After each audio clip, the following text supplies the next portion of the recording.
சிறகடி காசை அடுத்த வர எபிசோடில் பார்த்திங்க அப்படின்னா விஜயா வந்து எல்லாமே திட்டுறாங்க. அண்ணாமலை வந்து பார்த்திங்க அப்படின்னா ஒன்றால் தான் எல்லா பிரச்சனையுமே, ஒழுங்காக இனிமேல் மருமகளை நடத்து அப்படின்னு சொல்லிட்டு போயிடுறாங்க. உடனே பார்த்திங்க அப்படின்னா விஜயா நைட்டு தூங்காமல் முழிச்சிருக்காங்க. என்ன ஆச்சுன்னு சொல்லிட்டு அண்ணாமலை கேட்குறாங்க.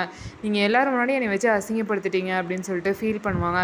உடனே வந்து நீ ஏதாவது இந்த குடும்பத்துக்கு பெருமை சேர்க்குற மாதிரி ஏதாவது பண்ணு, அப்புறம் பார்த்துக்கலான்னு சொல்லிட்டு அண்ணாமலை சொல்லுவாங்க.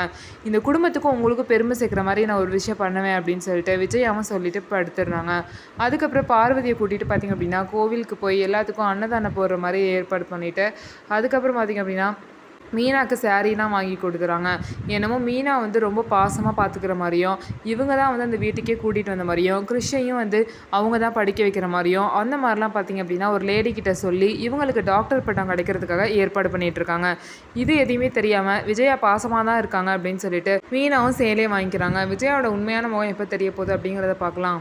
அது மட்டும் இல்லாமல் ரோகிணி பார்த்திங்க அப்படின்னா ஒவ்வொரு விஷயத்துலையும் மாட்டிக்கிட்டே வராங்க. அவங்களோட முழுசான விஷயம், அதாவது கல்யாணம் ஆயிடுச்சு, கிறிஷி தான் அவங்களோட பையன் அப்படிங்கிற விஷயம் மட்டும் தெரிஞ்சிச்சு அப்படின்னா கண்டிப்பாக வந்து இந்த வீட்டில் வந்து விஜயா அவங்கள வாழவே விட மாட்டாங்க. ஸோ என்ன நடக்க போகுது அப்படிங்கிறத பொறுத்திருந்து பார்க்கலாம். நம்ம வீடியோ உங்களுக்கு பிடிச்சிருந்தா நம்ம வீடியோவை லைக் பண்ணிக்கோங்க. அதுக்கப்புறம் மறக்காமல் நம்மளோட சேனலில் சப்ஸ்கிரைப் அண்ட் ஹைப் பண்ணிவிட்டு பாருங்கள்.